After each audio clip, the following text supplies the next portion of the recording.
Quel que soit son âge, le grand patron du théâtre des variétés aura toujours l'air d'un petit garçon espiègle. Depuis sa plus tendre enfance, il n'a eu qu'une seule devise, hors du rire, point de salut. Gilles Latulippe a donné naissance à toute une galerie de personnages drôles, dont Antoine, Titoto, Symphorien et Hector Potvin. Il est aussi l'un des derniers survivants de tous les artistes du burlesque au Québec, de ceux qui ont gardé vivante la tradition de cette forme d'art de la scène. Les racines de Gilles Latulippe, qui est né en 1937, sont solidement ancrées dans le sol de l'Est de Montréal, où il aurait pu prendre la relève à la tête du commerce familial, la quincaillerie Latulippe. Mais Gilles Latulippe n'a jamais su résister au rire. Le jeune Gilles était même prêt à quitter l'école dès qu'il a su écrire, dès qu'il a été capable de griffonner sur un bout de papier un sketch à l'intention de ses amis. C'est en assistant à une représentation du théâtre de l'Égrégore, où il était assis dans la première rangée, que Latulippe a réalisé qu'une salle de spectacle, c'était beaucoup plus extraordinaire quand elle était vue de la scène. Une vocation venait de naître. Yvon Deschamps, un ami de Latulippe, va le présenter à Paul Buissonneau, qui opère son théâtre La Roulotte. Il va obtenir son premier rôle, celui du petit inspecteur dans La Bande à Bonneau. De là, tout va s'enchaîner, comme dans un bon film. Gratien Gélina est dans la salle et remarque le jeune homme. Or, justement, le dramaturge se cherche un comédien pour jouer l'abbé Niais dans Bousille et les Justes, qui sera présenté à la Comédie Canadienne. À partir de ce moment, en 1959, la vie et la carrière de Gilles Latulippe n'ont été qu'un feu. Ce métier m'a apporté tellement de grande joie, m'a permis de rencontrer des gens formidables. J'ai côtoyé des gens remarquables dans ma vie. Ma langue! J'espère que vous n'y signez pas. Savez-vous ce que je fais, là? Non, mais je vois que vous faites des tartes. Des tartes, puisque vous êtes artiste. Je ne serai pas là, je me fais un béret, monsieur. Ah, oui. Pas seulement tu as le talent de comique, mais aussitôt que tu parais sur une scène, avant d'ouvrir ta bouche, les gens rient. Eh bien, tu sais, ça, c'est pas seulement du talent, c'est un don qu'on apprend nulle part au monde dans aucune école.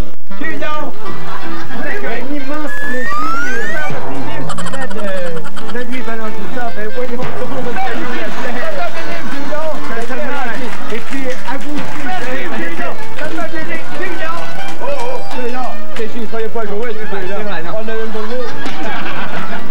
Gilles s'est embarqué dans le comique, il veut faire rire. Pour lui, le rire, c'est sa façon de respirer, c'est sa façon de vivre. La preuve, c'est qu'il a vécu que pour ça.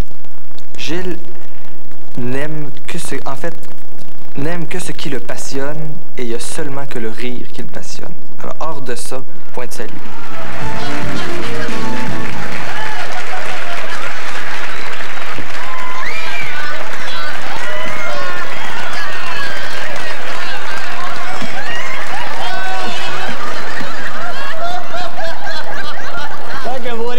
C'est notre dernière. Il y a une complicité entre nous parce que j'ai une admiration sans borne pour lui.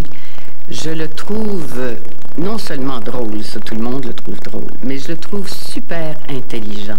C'est un homme qui a une mémoire et une érudition exceptionnelle. Je ne crois pas que Gilles Latulippe un jour puisse s'arrêter de... Il ne vit que pour son théâtre et son métier. On a su que vous y avez eu un grand succès au Théâtre des Variétés. À quoi est-ce que vous attribuez ça? Je pense que c'est parce que la qualité des spectacles qu'on présente là, c'est d'une qualité première. Il n'y a que de grands noms qui travaillent au Théâtre des Variétés. Et aussi, je pense que c'est parce que le Théâtre des Variétés présente surtout de la comédie. Et comme il n'y en a pas beaucoup de comédie à Montréal, les gens qui veulent rire, mais, forcément, doivent venir chez nous. Je suis né un 31 du mois d'août 1937 à 6 heures le matin et, semble-t-il, l'Angelus sonnait. Ça fait de moi une vierge, ascendant vierge. Il paraît que c'est terrible. Vivre avec quelque chose, quelqu'un comme ça, il paraît que c'est épouvantable. Mon grand-père était laitier. Et finalement, pour faire vivre sa famille, un jour, il a eu l'occasion d'acheter une quincaillerie à l'époque. Et pour faire vivre sa famille et ses enfants. il a décidé que ce serait un beau commerce à laisser à sa famille. Je n'ai pas connu mon vrai grand-père du côté maternel. Ma grand-mère s'est remariée en deuxième noces. C'est étrange parce que elle avait 4 enfants. Son premier mari est mort. Elle était très jeune, avec 4 jeunes enfants. Et elle s'est remariée pensant que son mari allait l'aider, etc. Mais elle a marié un paresseux, il n'a jamais travaillé, il n'a jamais rien fait. Alors elle avait un 5e enfant sur les bras. Et c'est celui-là que j'ai connu. Je l'ai connu forcément, il était toujours à la maison, il ne travaillait jamais. Mon père a toujours été quincaillier. Toujours. Ça a été son commerce, ça a été sa raison de vivre. Mon père et ma mère voulaient 2 enfants, ils en ont eu 2. Ils voulaient 2 garçons, ils en ont eu 2. C'était presque arrangé déjà avec le gars des vues. Mais ils ont été... finalement, ils étaient très heureux des 2 enfants qu'il y avait. Et ils aimaient les enfants. Et on n'était pas trop chez nous, on était bienvenus. J'ai eu une enfance, non seulement une enfance heureuse, mais très, très heureuse. J'étais un enfant tannant. Mon frère était un enfant sage. Et quand on faisait un mauvais coup, si on cassait une vitre, quelque chose, mon frère voulait toujours que j'aille, moi, dire qu'on avait cassé quelque chose. Qu'il n'y avait pas l'audace, le front, d'aller affronter notre père, par exemple. Moi, je me souviens de choses qu'il faisait quand il avait 2 ou 3 ans, qui étaient très drôles. Je vais vous donner un exemple, là, je pense à ça hier soir. Il allait se coucher, il y avait de la visite à la maison, il était en jaquette. Là, il marchait sur les mains, mais il n'y avait pas de culotte, hein? Alors, vous comprenez un peu que ça faisait rire tout le monde. Mais il a commencé, je pense que c'était inné, ça. Toute sa vie a été drôle. Nous, quand on était jeunes, et je vous disais qu'on avait une enfance heureuse, c'était formidable parce que mon frère et mon cousin Rénal et un autre petit voisin ou 2, le dimanche, comme la ferronnerie était fermée, on allait là, jouer dans ce grand local. On avait même un département de jouets. Vous vous rendez compte, quand on tombait dans le département de jouets, que les portes étaient fermées, il n'y avait pas personne. Tout nous appartenait, là. C'était extraordinaire, c'était Noël, là, tous les dimanches pour nous.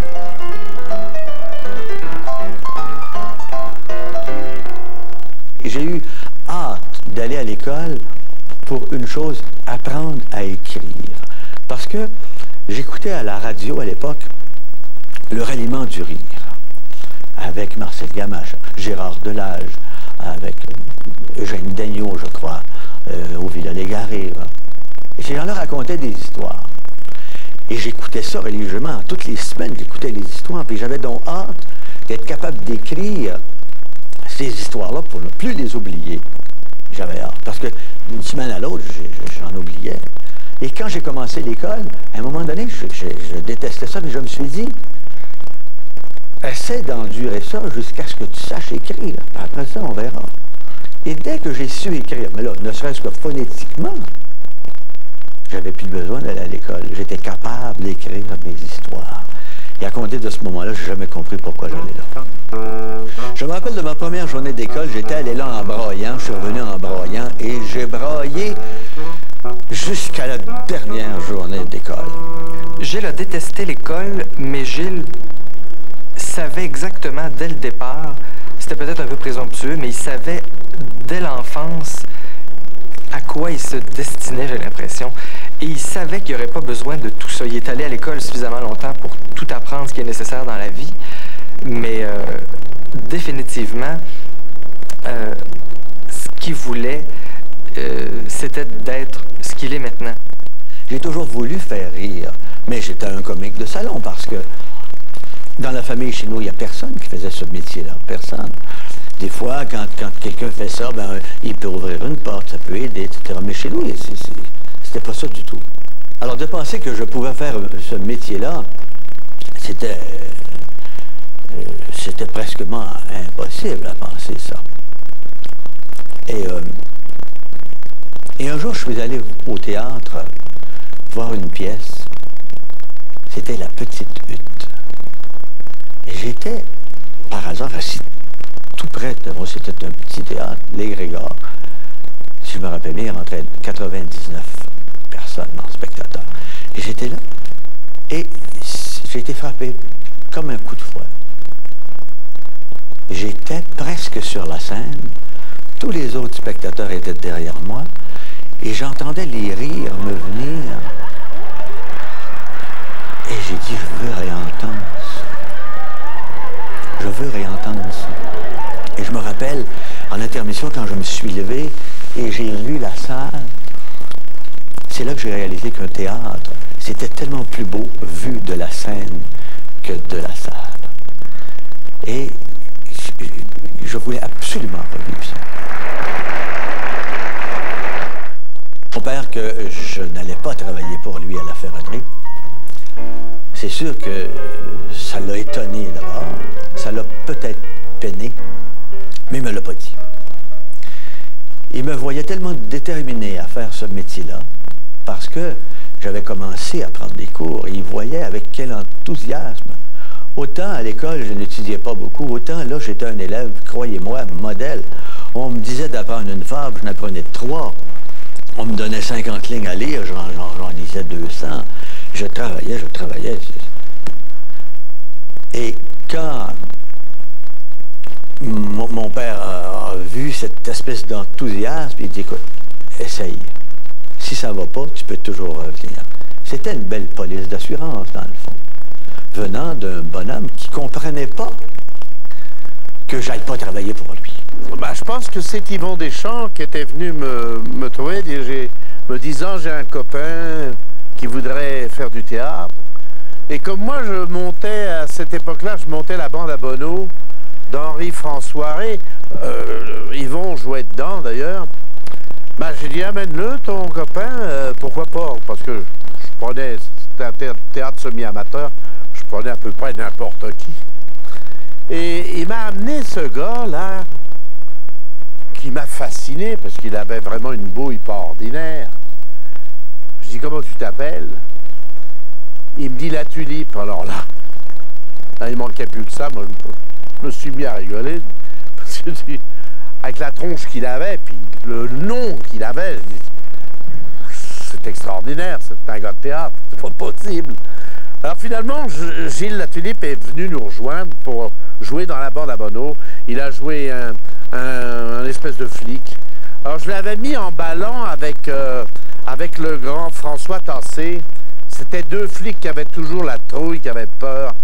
Et ils m'ont fait deux personnages assez extraordinaires dans cette pièce-là. Dans la salle, M. Gracien-Gélina est là. Il est en train d'écrire et de finir sa pièce « Bousille, il est juste ».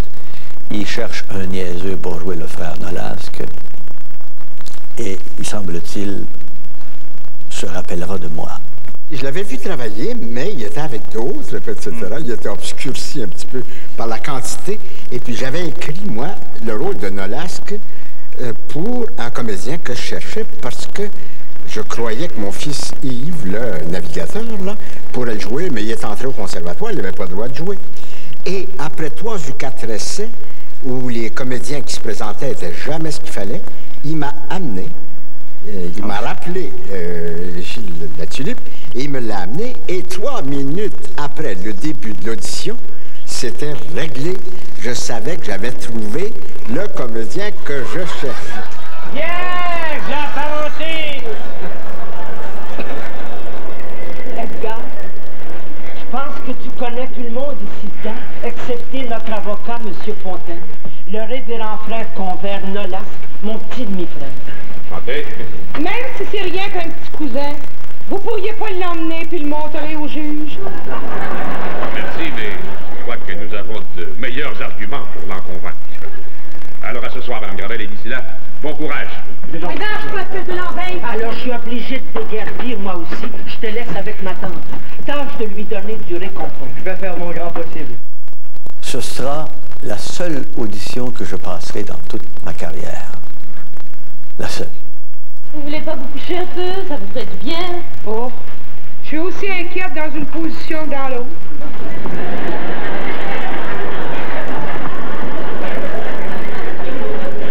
À propos, ma tante, je vous ai apporté un petit cadeau qui va vous encourager. Ah oui? Monte donc pour voir. C'est une médaille de Saint-Gilles, le patron des causes désespérées. Oh.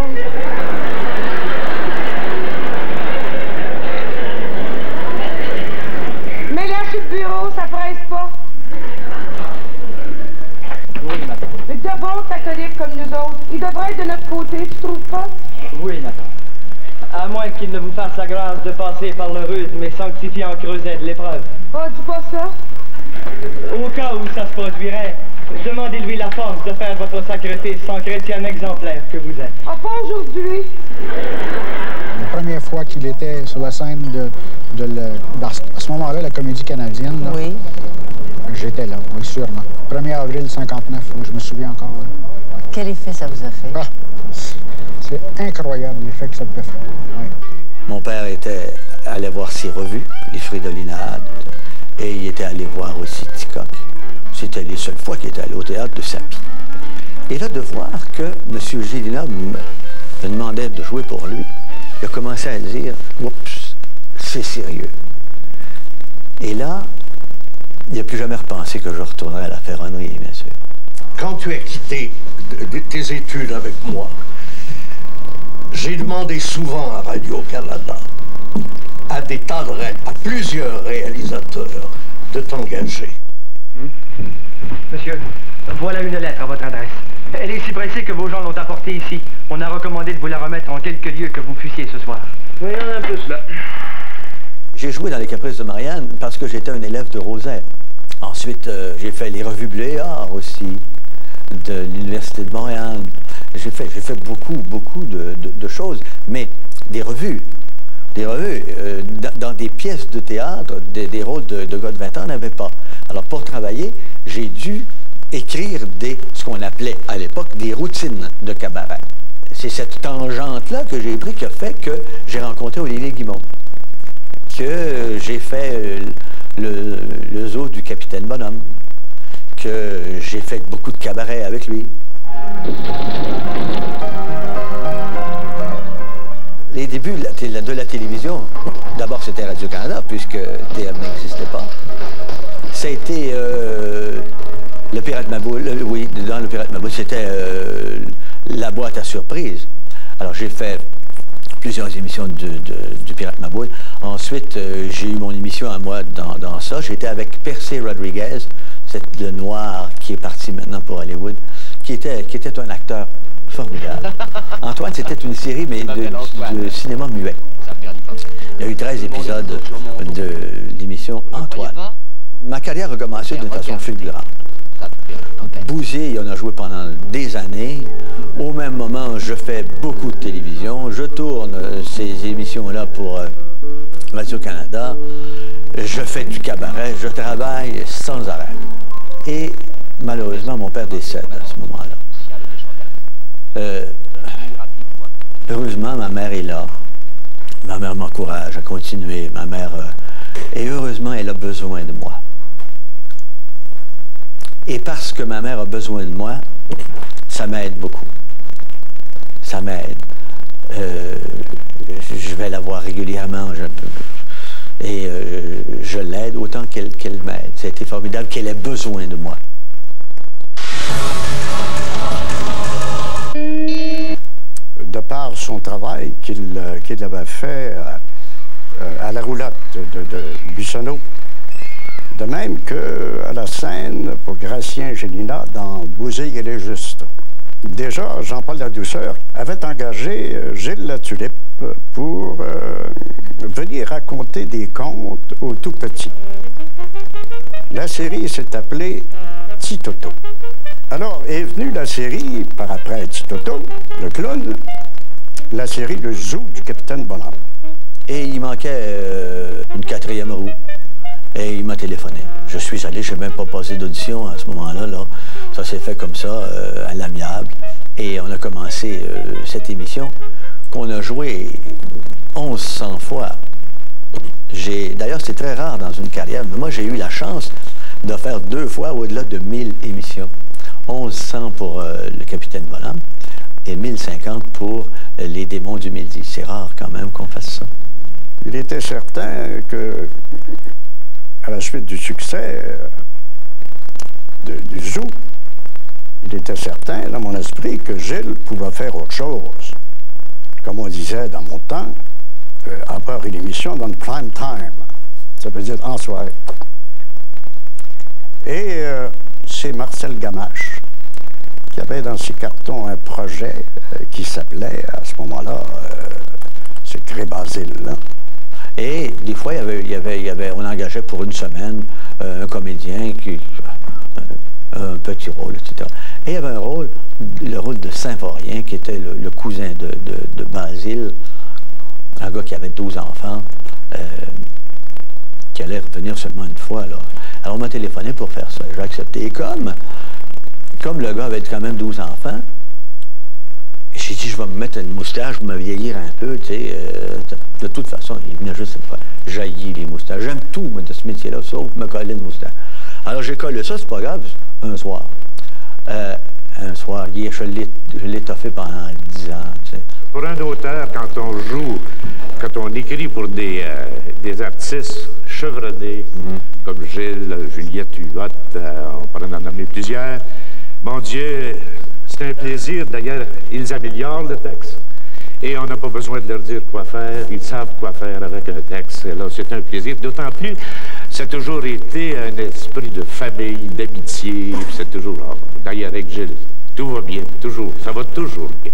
Quand j'ai été appelé à travailler avec Olivier Guimond la première fois, il y a une espèce d'appréhension, bien sûr, parce que je l'avais vu souvent au Canadien. Je l'avais vu dans les cabarets, parce que j'allais le voir beaucoup.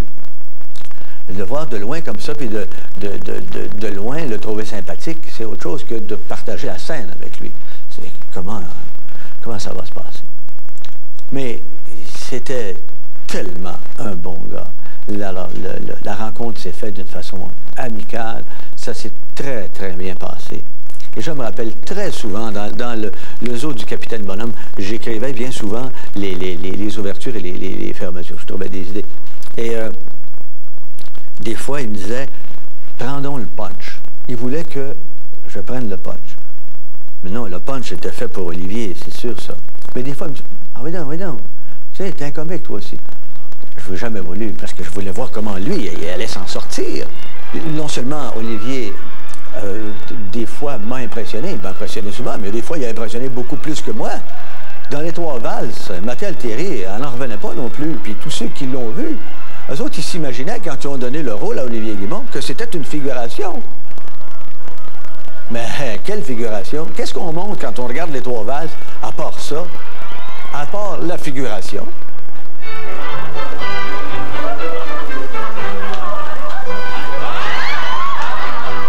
Il cherchait deux personnages, deux artistes pour animer une émission de fin d'après-midi. Et moi, j'avais vu la tulipe dans le personnage de Symphorien dans Gré-Basile, qui se promenait toujours avec son lavabo, puis je le trouvais drôle. Il était drôle, effectivement. Mais je le connaissais pas, par exemple. Alors, il nous a fait rencontrer. J'ai dit, il me semble que ça cliquerait avec Gilles. Et puis, à ce moment-là, ben, c'est là que ça a commencé. On a commencé à travailler ensemble. On a commencé avec le 5 à 6. Et puis, après ça, c'était pour tout le monde. Et Suzanne Lapointe a fait partie de l'équipe aussi. Elle avait une petite chronique qu'on appelait, nous autres, Suzanne, ouvre-toi. J'allais pour ma chronique, mais il me gardait pour tout le reste de l'émission parce qu'on avait aussi, Gilles avait la chronique Le voyage de noces. Alors, c'était des gens qui racontaient leur voyage de noces, puis ils sélectionnaient les lettres et il me gardait toujours pour la journée où j'y allais, il me gardait toujours les plus salées ou les plus juteuses, disons. Fait que là, il fallait qu'on les lise. Et je me rappellerai toujours une fois où Gilles avait commencé à lire. Et puis là, il me passe ça parce qu'il riait trop. Moi, je continue à lire la lettre. Et là, je pleurais. Je la passe à Fernand qui pleurait aussi. En tout cas, c'était passer la chronique parce qu'on pleurait tellement de rire. Il appelait ça la chronique Kleenex. Pour tout le monde, on avait une partie sketch et une partie talk show. Là, il y avait la comédie. Moi, je faisais le personnage de Timousse, habillé en marin. Et la belle était avec nous autres, Pierre. Il y avait le capitaine Bonhomme et Gilles. Et tout se passait dans la maison du capitaine Bonhomme, située à côté du chemin de fer. On ça rien que dans les grandes occasions. Ah oui? Quelle occasion est-ce-t-il donc? Bien là, ça va être une grande occasion toute l'année. Parce que je vais le porter tous les jours. Vivons, vivons! Vivons! Est-ce que vous aimeriez faire un grand film? Un film? Oui, j'aimerais ça. Un film comique. C'est pratique, hein, les draps contours. Fait pas de tapons, pas de plis. Mais mon Dieu que c'est difficile à repasser. C'est parce que ça prend dans les pointes de fer, hein, et puis ça marche pas dans la passeuse non plus. Ben pour dire, le malheur des uns, des fois. Fait le bonheur des autres. Ouais. Je pense que je vais envoyer ça aussi, c'est sale. Hein? Oui. Gênez-vous pas pour moi. Oh, puis je suis aussi bien d'envoyer ça aussi. Hein? J'ai fait de la publicité, j'en ai fait pas vraiment beaucoup. J'ai travaillé pour la brasserie Labatt, bien sûr.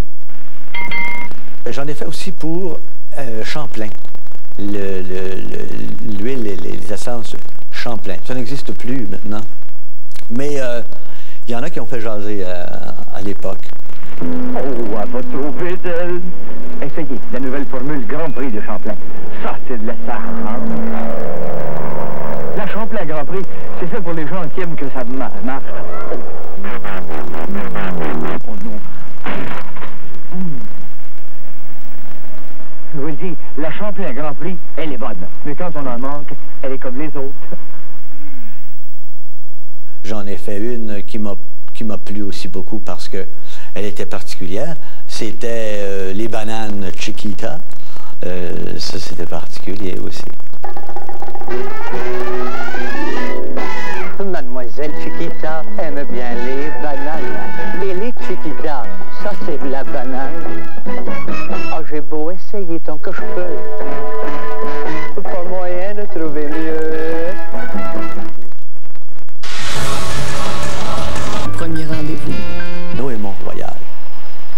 Et là, tous ces gens-là qui avaient connu cette fameuse époque du burlesque sont venus travailler pour moi. C'est-à-dire, autant M. Grimaldi, sa fille, Olivier Guimont, Manda, Denis Drouin, Paul Thériault, Paul Desmarteaux, nommez-les tous, ils étaient tous là, la poudre. Et c'était une drôle d'aventure qui a commencé. Parce qu'entouré de tous ces gens de métier, le seul qui connaissait pas du tout le répertoire, le seul qui connaissait pas son affaire finalement, c'est moi. C'était le propriétaire, c'était le directeur. Alors, mais heureusement, j'ai eu la sagesse d'écouter les autres et de les laisser mener à bien la barque les premières années parce que je savais pas de quoi je parlais. J'ai commencé au Théâtre des Variétés l'année où Olivier est né. Donc, ça doit faire 27 ans. Je m'en souviens très bien parce que Olivier était né et il était resté en incubateur. Et la première fois qu'il est sorti, que Suzanne a sorti le bébé, elle l'a amené au Théâtre des Variétés. Et c'est moi qui l'avais amené dans mes bras devant le public pour nos applaudissements de la fin. Un des premiers souvenirs que j'ai de mon père, c'était au Théâtre des Variétés. J'étais tout petit et j'étais en coulisses avec ma mère. Et je voyais mon père qui était habillé en femme qui se faisait tapocher par je sais plus quel comédien. C'était probablement ou Léo Rivet ou... enfin, peu importe. Et ça me faisait beaucoup de peine de le voir se faire frapper. Puis surtout d'entendre les gens hurler de rire à chaque fois qu'ils recevaient un bon coup. Oui, sur scène comme comédien, c'est au Théâtre des Variétés que j'ai commencé, dans les petites ouvertures. D'ailleurs, une année, Gilles est tombé malade. Et puis, il m'avait demandé d'écrire des ouvertures. Ça devait durer 20 minutes, ça. Premier soir, ça durait 20 minutes. Mais le lendemain, ça était rendu à 40 puis 45 parce que tout le monde ajoutait son grain de sel. Et c'est moi qui écrivais les textes et je faisais apprendre les chansons aux comédiens. J'ai écrit la première fois un texte pour ramener Olivier Guimont au Théâtre des Variétés. Parce qu'il est venu tellement souvent, et ça marchait tout le temps. Et un jour, il m'a dit, écoute, je vais un moment sans revenir parce que j'ai joué tout mon répertoire. Alors, pour le ramener, j'ai dit, Olivier, si j'écrivais quelque chose, le jour est beau. Certainement. Alors, pour la première fois, j'ai écrit une pièce en un acte, parce que c'était seulement de 10h à 11h, dans le fond. Et j'ai écrit une pièce qui s'appelait, à l'époque, Le lit de la grand-mère. Ensuite, j'ai écrit une autre pièce qui s'appelait Sur le piton. J'ai écrit une autre pièce qui s'appelait Balconville, le PQ, etc. C'est dans cette fameuse pièce qu'on retrouve la scène de la glace. Et il y a une anecdote qui m'a bien fait rire à l'époque. J'avais joué cette pièce-là pendant tout un été à Shawinigan. Et en montant ce fameux bloc de... Parce que c'est de la vraie glace. On échappe le bloc, puis il retombe, puis on le remonte, puis il retombe encore, puis c'est interminable. Et bien souvent, on reçoit le bloc sur les jambes. Et à la fin de l'été, quand on a su ça tout l'été, j'avais une jambe énorme, elle était enflée, puis il y avait de l'édème, j'avais de la misère à marcher. Mais il me restait encore des représentations à faire. J'avais beau mettre des pattes de joueur de hockey. Là. Finalement, j'ai été obligé d'aller voir le médecin. Je vais voir le médecin, puis il regarde ma jambe, puis il me dit « Mettez de la glace. » De la glace. Ça faisait 3 mois que j'en mettais de la glace.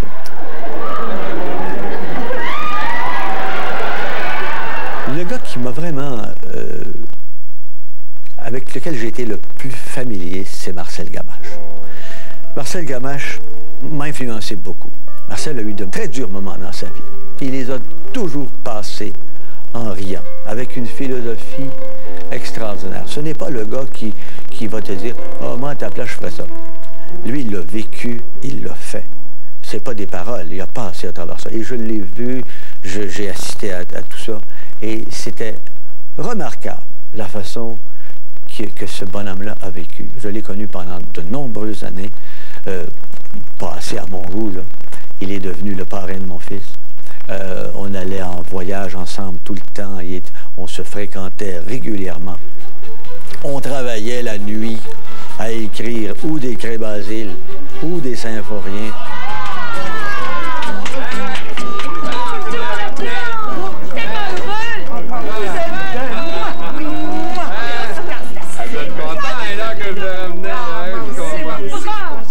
Et puis, as-tu pris 100 000 piastres d'assurance à l'aérogare avant de monter dans l'avion? Tu m'as assez peur avec ça. Madame Sylvain, je voudrais pas être indiscrète, mais qui aviez-vous mis comme bénéficiaire de cette police? Ben oui, curieux de savoir. Les mêmes qui sont bénéficiaires sur toutes mes autres polices, c'est-à-dire les héritiers qui sont sur mon testament. C'est-à-dire les petits frères des pauvres. Toi, Je te dirais, Mademoiselle L'Espérance? Non, mais je le savais. Et la Tulipe, il a dit à Marcel Gamache, on va inventer un personnage, ou Marcel Gamache, il dit, on va inventer un personnage, le frère de Symphorien, et Ephrem. Alors, je suis allé faire une émission, puis je suis resté 4 ans. Je connais un gars, moi. Il travaillait dans un bureau. Dans quel tiroir? L'accouchement en débrayant, ça a été un petit peu pénible. Je parle pas de Marcel, je parle à ATM. Mais ça m'a donné l'occasion de faire jouer Olivier, qui était tout petit à ce moment-là. Je suis retourné à Radio-Canada quand Gilles Richer a écrit Poivre et sel. Qu'est-ce qui se passe? Monsieur Potvin, Lâchez-moi, vous, comprenez-vous, parce que sans ça, je peux... Mais monsieur Potvin, vous comprenez mal! Lâchez-moi, comprenez-vous? Vous comprenez mal! J'ai mal à la tête, pas aujourd'hui. Monsieur Potvin! J'ai mal au ventre un autre jour, peut-être. Mais c'est pas du tout ce que vous croyez, monsieur Potvin. De toute façon, vous perdez votre temps. Ça fait 15 ans, ça marche plus. J'avais 45 ans et le rôle en avait 72. Et là, je me suis dit, au théâtre, faire vieux, de loin, ça s'arrange bien le maquillage. Mais à la télévision, c'est autre chose. Et là, je me demandais si j'étais capable de faire ça.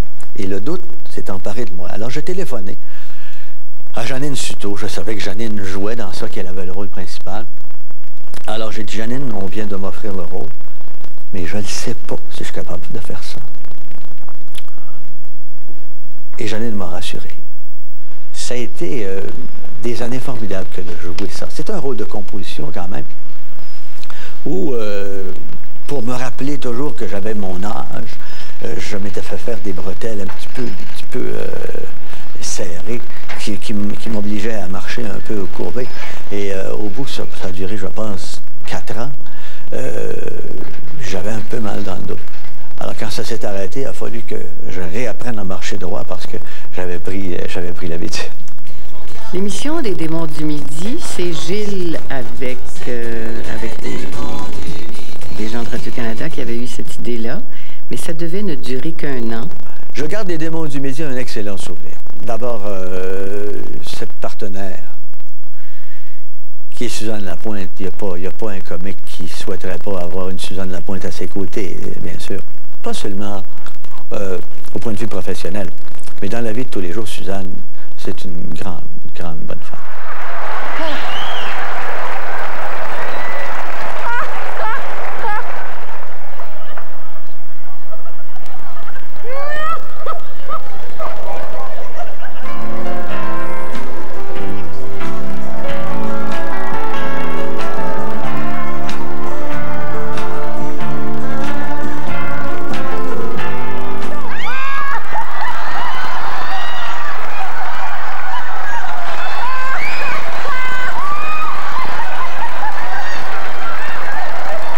Souvent fait rire avec, par exemple, des costumes.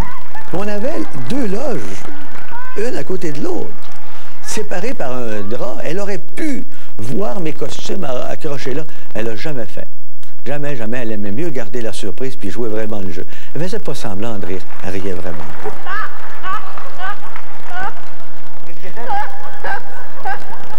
Au Démon du Midi, le personnage de Magic Sue est malheureusement né après la mort de Magic Tom. Tom Auburn venait souvent à l'émission, faisait des tours de magie, puis on l'aimait beaucoup. Puis à un moment donné, il est décédé. Alors, oui, puis il m'avait montré des trucs. Puis alors, j'avais fait le truc de magie qui était l'histoire de la corde, je m'en souviendrai même plus. Et puis là, ça a germé. On avait tellement ri avec ce petit truc-là que ça a germé dans leur esprit. Là, ils ont fait venir Mehdi, puis on dit à Mehdi, tu vas apporter quelques trucs. Suzanne va faire de la magie. Attends. J'ai pratiqué depuis des mois et des mois. Oh, bracadabra! Le feu va sortir de là. Bracadabra!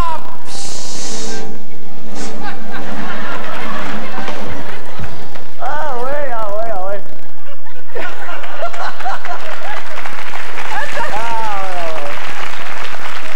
Ah ouais.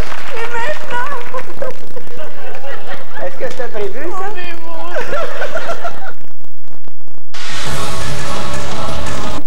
C'est Olivier. Je dirais qu'en dépit du fait que mes parents s'adorent d'une façon indéniable, ils sont ensemble depuis 35 ans et ça va très bien, je pense que mes parents n'ont rien en commun à part moi. Ma mère est une femme du monde qui aime la vie, qui aime les réceptions, qui aime les gens, qui aime s'amuser. Et mon père est quelqu'un qui aime le travail, qui est sans être austère, qui est très rigoureux, qui est très discipliné. J'ai l'impression que, sérieusement, je suis le seul point commun entre mes parents.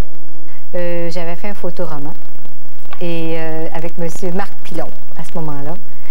Et Gilles connaissait bien Marc, c'est un grand ami. Alors, Marc a montré son bébé, son photoroman, et Gilles a dit, ben, j'aimerais ça la rencontrer. Et finalement, on est allé dans un restaurant chinois. Et là, ben, Gilles a pensé que c'était probablement, comme il dit... Moi, je pensais que c'était l'affaire d'un soir, une rencontre comme ça. Mais plusieurs années plus tard, c'est ça. Alors, j'ai couru après, carrément. Quand on a décidé de s'installer en couple, oui, c'était facile parce que Gilles avait été honnête avec moi. Il m'a dit, mon métier d'abord. Alors, je savais ce qui allait se passer. Je savais que j'allais être là à attendre et tout ça. Alors, j'étais au courant de tout ça, puis ça faisait mon affaire. Et je considère que ce qui n'est pas nécessaire d'aller écrire un papier comme quoi on est marié d'abord. Est-ce que j'ai besoin de la permission de quelqu'un pour avoir le droit de rester avec quelqu'un? Non, sûrement pas. Ses droits à elle, mais elle a tous les droits. Je sais, moi, que ça fait 30 ans qu'on est ensemble et j'ai pas besoin que quelqu'un m'oblige par la loi pour prendre mes responsabilités. J'ai pas besoin de ça, moi. J'ai très bien réagi quand j'ai su que j'allais être père. Très bien. Ma crainte, c'était parce que Suzanne n'avait pas été capable de rendre à terme les bébés qu'en principe on aurait dû avoir. Alors, ma crainte, c'était que ça recommence encore, que celui-là non plus ne se rende pas à terme. Il ne s'est pas rendu à terme non plus, mais au moins il était viable. Alors, finalement... Quand il est né, il a été obligé de rester à l'hôpital pendant quelques mois. Je ne sais pas si c'est le fait d'avoir été tellement désiré, d'avoir été le seul survivant de 10 tentatives.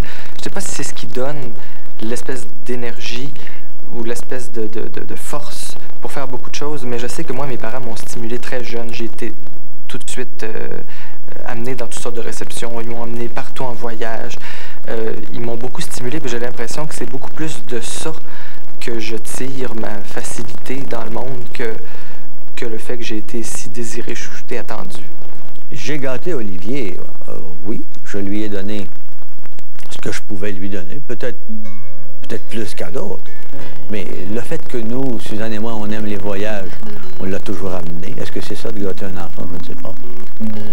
Est-ce que le fait que moi, je faisais de la télévision et je l'amenais en studio, ça lui permettait de voir des acteurs que d'autres ne voyaient pas? Est-ce que c'est ça? Au théâtre, c'était la même chose. Il connaît tout le monde, Olivier, c'est sûr. Alors, c'est sûr qu'il a été élevé dans un milieu un peu plus spécial que bien d'autres enfants. Mais c'est pas de sa faute. Définitivement, c'est pas tous les petits garçons de 13 ans qui reçoivent des pianos à queue en cadeau. Mais ce piano à queue-là, moi, je l'avais gagné. Honnêtement, j'avais fait un pari avec mon père. Je venais de commencer à prendre le piano et je lui avais dit, écoute, j'aimerais ça avoir un piano à queue. Mon père m'avait dit, écoute, si tu me joues la polonaise militaire de Chopin, je t'achèterai un piano à queue sans discuter. Alors, débrouillard avec un sourire, je suis allé voir plusieurs professeurs de piano, dont André Moret, un ami d'enfance de mon père. Et pendant 1 an, j'ai pratiqué presque exclusivement la polonaise militaire de Chopin. Et au bout d'1 an, j'ai dit à mon père, viens t'asseoir. Il s'est assis dans le salon.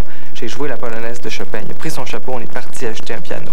Et je lui ai joué cette polonaise de Chopin à la première des Monts du Midi, le jour de son 50e anniversaire.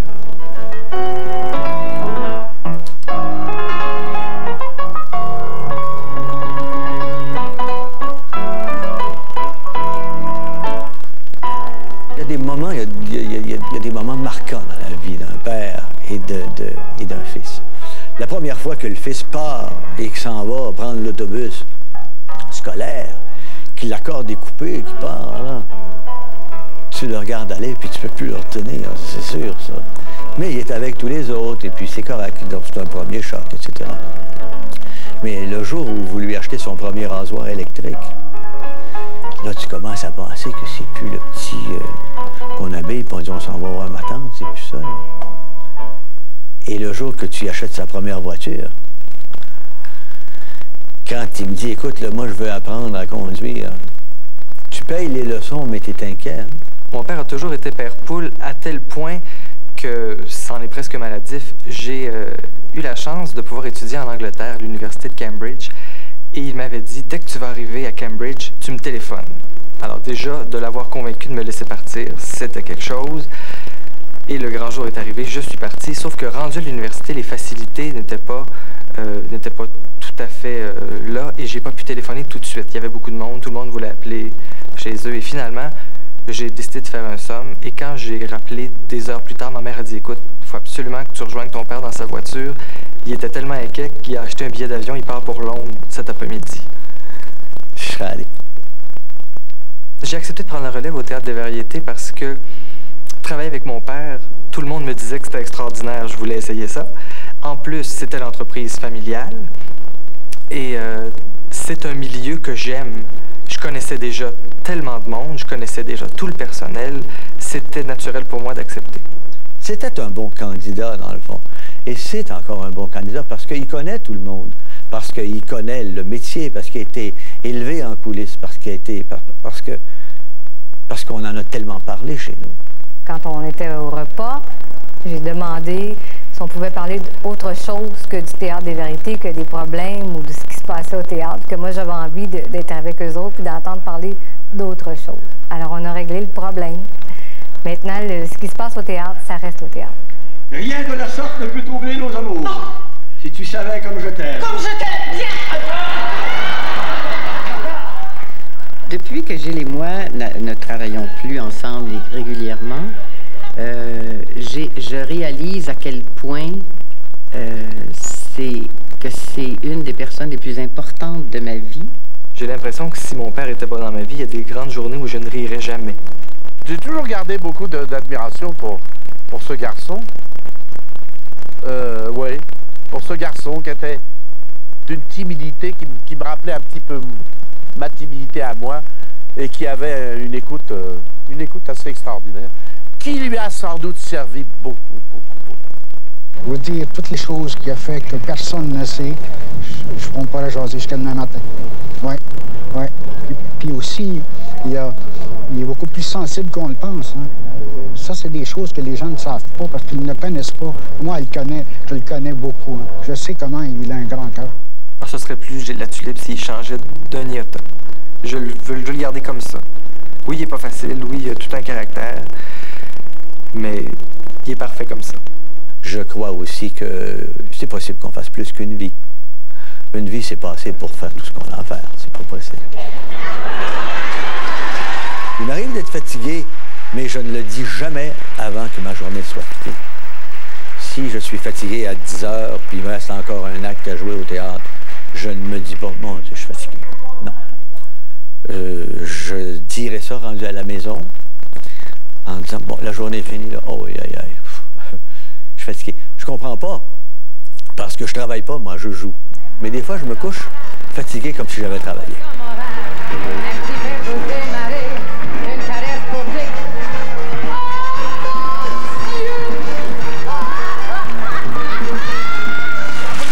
Il y avait un film à Radio-Canada, un film d'horreur. Oui. Suzanne, c'était pas peur. Hein? Ben, moi, je vais te le compter, Sébastien. Oui. Les seins vont tomber.